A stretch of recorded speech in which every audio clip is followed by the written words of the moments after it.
যাই হোক গাইস, দেখো আমাদের কতগুলো ছাগল। গুনে বলো তো আমাদের কতগুলো ছাগল। যাই হোক, দেখে নাও কতগুলো ছাগল। এরপরে ঘুম পেয়ে গেছে বলে ঘুমাতে যাচ্ছি, কিন্তু তার আগে একটা জিনিস দেখতে পেলাম, সেটা দেখাবো বলেই আমি ভিডিওটা তোমাদের সঙ্গে শেয়ার করলাম। ওই যে দেখতে পাচ্ছ তাল গাছটা, ওই তাল গাছটার মধ্যে একটা সাপ।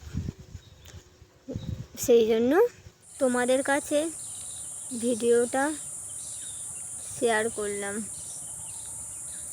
মানে বললে বিশ্বাস করবে না, যখন ঘুমাতে যাচ্ছিলাম ভয় পেয়ে গেছে।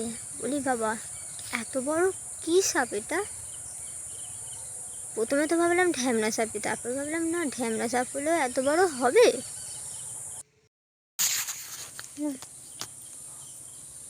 সাপ। আমার দিদি ফোন করেছিল, হঠাৎ ফোন করতেই ওকে যত বলেছে চুপ কর, ও চুপ না করাতে সাপটা হুড় করে নেমে চলে যেতে চাচ্ছিল। যাই হোক, একটুখানি ভিডিওটা করলাম, কেমন লাগলো কমেন্টে বলো। আর বলতে ভুলবে না ওটা কী সাপ। জয় বাবা ও জয় মা মনসার নাম করে একটা লাইক করে দেবেন। আবার হঠাৎ দেখছি সাপটা যেই গাছটা ছিল সেই গাছটা আমার ছাগলটা উঠে খাচ্ছে।